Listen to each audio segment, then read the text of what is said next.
Islam promoted intellectuality. Islam promoted critical thinking. Islam promoted research. Islam promoted the sciences from the inception.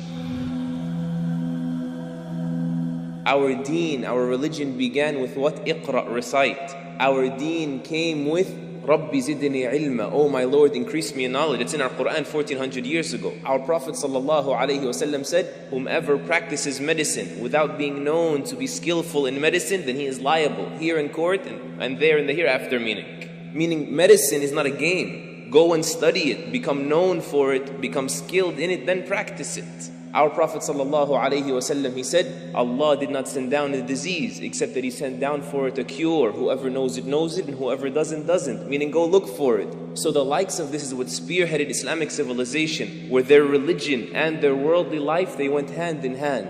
And that's why you have, for example, in the 10th century, Avicenna, Ibn Sina, who, as William Osler says, the Qanun, the canon of Ibn Sina, was the medical library in Europe for longer than any other book in history. In the 9th century, you have Al-Khawarizmi, the father of algebra. The Columbia History of the World says that modern trigonometry, algebra, and geometry are, in considerable measure, Arab creations. They mean Muslim creations. The 10th century, Al-Hazan, you may not know there's a crater on the moon that they call Al-Hazan. It was named after Al-Hazan, meaning Al-Hassan ibn al-Haytham, who died in 965, Common Era.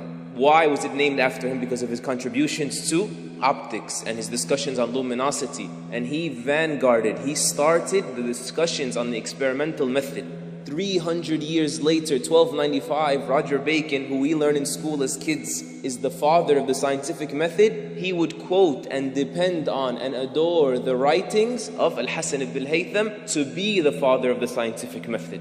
The House of Wisdom, Baytul Hikmah in Baghdad, centuries ago, that was the world's largest repository of books. No one valued books the way we did. And that's why even when the Mongols attacked the Muslims and they took over, they said, what is this? They burned down the library and they took the books and threw them in the Euphrates River to such a degree that you could not drink from the river for days because of how much ink contaminated the river. That's how many books were there. There were more books in a street of Baghdad than there existed in cities in Europe. And then there's Cordoba. What do you know about Cordoba? Cordoba is Muslim Spain, southern Spain. Just to give you a snapshot of what it looked like in the 10th century. And if you want to cry, cry, but not for pessimism. 28 boroughs, 10th century, 1,000 years ago. 3,000 mosques, 18,000 cities, 500,000 properties, meaning a house with the front and the back and the fencing and the properties. Number 1 was Baghdad, 3 million. Number 2 was Cordoba, 500,000. And number 3 was Seville, another city in Muslim Spain, 400,000. Cordoba was known as the jewel of the world. People would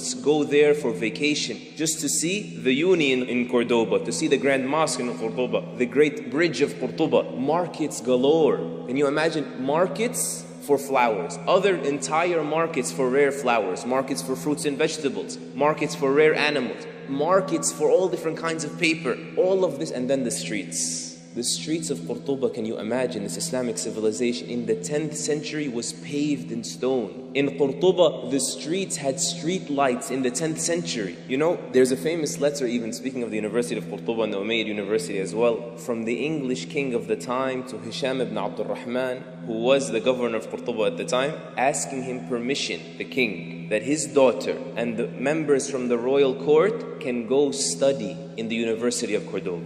You know what that means? That means, number 1, that this was an intellectual hub in the planet. And number 2, that we were the ones that taught the world tolerance. He knew that the king's daughter could be safe there. And the letter was signed, as the historians mention, your loyal subject, the King of England. And that's why Gustave Le Bon, who you may study in psychology, in college perhaps, in university, the French social psychologist, he said, if only the Muslims would have conquered Paris as well. This is a non-Muslim saying this. He said, because if they would have, it would have been like Cordoba. He says, for 600 years we depended on the Muslims to translate for us Greek philosophy. He says, and you walk through the streets of Cordoba, you find that the people can read and they can write, and some of them even know poetry, in an age when the kings and princes of Europe could not spell their names in their own languages. The first Islamic hospital in the world was in Damascus, Syria. 700 years, meaning before Paris had its first hospital, Cordoba had 50 hospitals. All this is what? Why am I mentioning all this? This is just a testimony that Islam can and has always built industries and individuals, has been able to maintain economies and ethics. Islam can and has balanced between materialism, this dunya